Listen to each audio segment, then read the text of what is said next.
Hello viewers, কেমন আছেন সবাই? আশা করি সকলেই ভালো আছেন। আমিও ভালো আছি আপনাদের দোয়ায়। তো আজকে দেখতে দেখতে রমজান প্রায় শেষের দিকে, রমজানের 22 তারিখ। তো আজকে আপনাদের মাঝে আবার আসলাম আরেকটা ভিডিও নিয়ে। আজকে বাড়িতে একটা অনুষ্ঠান চলছে, এটা হচ্ছে রোজার আগের ভিডিওতে।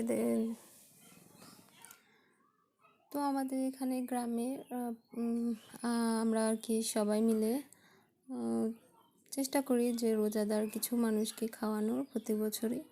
তো আজকেও সেরকম অনুষ্ঠান বাড়িতে হচ্ছে। তো এটা আমি আগের ভিডিওতে দেখিয়েছিলাম যে দুধ জাল করে নেওয়া হচ্ছে, এটা দই করা হবে খুব ভালো করে জাল করে নিয়ে। তো আমি এসে পড়েছি মাছ কাটতে, যেহেতু রমজান মাস, মাংস খুব একটা ভালো লাগে না, তো মাছের তরকারি হবে আজকে আমি রান্না করব না বন্ধুরা, রান্না করবে বাবুর্চি। তবুও শেয়ার করলাম আমি যা যা করেছি বাড়িতে। রান্না করার জন্য সহযোগিতা করেছি আমি এবং আমরা আরও কয়েকজন যা আছি সবাই মিলে।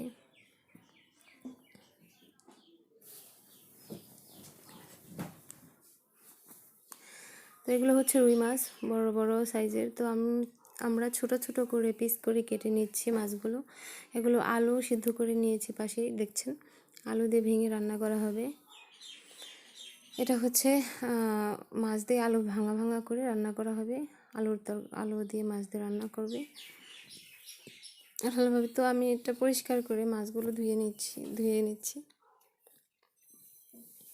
বন্ধুরা, আজকে অনেক আত্মীয় স্বজন আসবে বাসায়, তো যতটুকু পারলাম আপনাদেরকে সাথে শেয়ার করলাম। তো আরও কিছু শেয়ার করবো আস্তে আস্তে। এগুলো আলু করলা ভাজি করা হবে চিংড়ি মাছ দিয়ে। তো সেগুলোর জন্য আলু কেটে নেওয়া হয়েছিল, আমরা ধুয়ে নিচ্ছি এগুলো।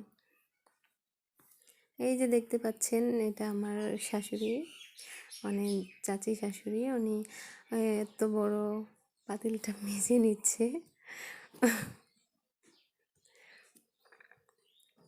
তো এখানে সব কিছু জড়ো করে নিয়ে এসেছি, মশলা, আদা রসুন পেস্ট সব কাটাকুটি ধুয়ে টুয়ে সব রেডি। এখন রান্না করবে। তো বাবুর্চি চলে এসেছে। দুপুর 12টা বাজে, ভীষণ রোদ, দুয়ারে তাকানো যায় না রোদে, তবুও কী করার, রান্না তো করতে হবে। দুয়ারে একটা গাছও নেই যে সেখানে ছায়া পড়বে। তো ওদের ভিতরে রান্না স্টার্ট করে দিয়ে হয়েছে। এই যে দেখছেন মাটিতে চুলা খুঁড়ে নিয়ে এখানে পাতিল বসে দিয়েছি। ফার্স্টে ডাউল, তো আমি ডাউলটা উদ্বোধন করে একটু নাড়াচাড়া দিয়ে আপনাদের শেয়ার করলাম। যাই হোক, আমি রান্না করেছি বন্ধুরা। রান্নাবান্না রোদের ভিতরে দাঁড়িয়ে থেকে দেখাতে পারিনি, এজন্য এই যে রান্নাবান্না শেষ, সব কিছুই রেডি, রান্না শেষ হয়ে গেছে।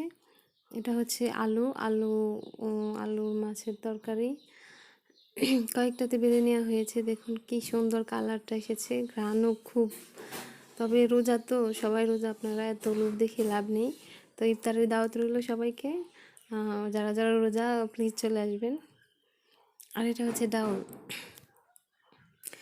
বন্ধুরা, কষ্ট করে একটা ভিডিও বানানো থেকে আপলোড দেওয়া পর্যন্ত অনেক কষ্ট করতে হয়। প্লিজ আপনারা আমার ভিডিওটা যদি একটু ভালো থাকে দয়া করে চলে যাবেন না, একটু একটা করে সাবস্ক্রাইব করে আমাকে একটু উৎসাহ করবেন। আমার নতুন চ্যানেলটা একটু প্রমোট করার জন্য সহযোগিতা করবেন আপনারা, এবং আমার কমেন্ট করে জানাবেন যে ভিডিওটি কিভাবে করলে ভালো হয়, কেমন লাগে, প্লিজ জানাবেন। এই যে রান্নাবান্নার পালা শেষ করে এখন আমরা কয়েকজন জাল আছি, এগুলো সবাই মিলে আমরা ইফতারের যে ফল মূল এগুলো ধুয়ে কেটে নিচ্ছি। সবাই মিলে হাত লাগিয়ে সুন্দর করে আমরা এগুলো সবাই একসাথে বসে কেটে নিচ্ছি।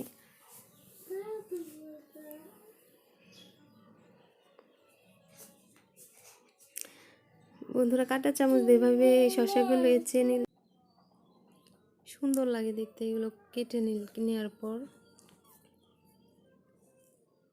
তো দেখুন কিভাবে পাল্লা করে আমরা কাটছি, বাট আমি যখন ভিডিও করছি তখন তো আর কাটতে পারছি না। তো এখানে আমরা 5 জনে মিলে সব কাজই করছি। এখানে আপেল, আঙুর, মালটা, শসা, বিভিন্ন ধরনের ফলমূল দেয়া হবে, সাধ্যমতো আর কি চেষ্টা করেছি সবাই। প্রত্যেক বছরই এভাবে করা হয়। তো ইনশাআল্লাহ আল্লাহ যদি দেওয়ার তৌফিক দেয় তো প্রতি বছরই করি এবং করব ইনশাআল্লাহ। আপনাদের দোয়ায় তো আপনাদেরও দাওয়াত রইল, ভবিষ্যতে আসবেন ইনশাআল্লাহ। আর দেখুন ফলমূলগুলো কত সুন্দর লাগছে, কাটতেও খুব ভালো লাগছে। সবাই মিলে অনেক দুষ্টুমি এবং মজার মাধ্যমে দিনটি কাজকর্মের ভিতরে খুব ভালো লাগে এবং অনেক আত্মীয় স্বজন আসে বাসায়, ভালো লাগে। তরমুজগুলো কেটে নিচ্ছি সুন্দর করে। তো আস্তে আস্তে ইফতারের টাইম হয়ে যাচ্ছে বন্ধুরা। প্রচুর রোদ ছিল বাইরে, একটু একটু রোদটা কমে আসছে এখন। এখন আছরের ওয়াক্ত শেষ। তো আমরা আছরে নামাজ পড়ে ফলমূলকে কাটতে বসেছি। বন্ধুরা তরমুজগুলো এবারে একটু ভালো কম নষ্ট নষ্ট ভিতরে। যাই হোক সব কিছুই রেডি। আমরা সবাই মিলে এই যে আমাদের বারান্দায় বসে পড়েছি, মহিলারা যারা আছে। আর বাইরে দুয়ারে আপনার প্যান্ডেল করে দিয়ে হয়েছে, সেখানে পুরুষ মানুষ বসেছে। এই যে খাওয়া শেষ, ওই বাইরের খাওয়াটা দেখাতে পারিনি আপনাদের। খাওয়া শেষে আর কি সবাই আত্মীয় স্বজন বিদায় নিয়ে চলে যাচ্ছে। তো এই ছিল আজকে। বন্ধুরা আপনারা ভালো থাকবেন, সকলেই ধন্যবাদ সবাইকে আমার ভিডিওটা দেখার জন্য। আল্লাহ হাফেজ।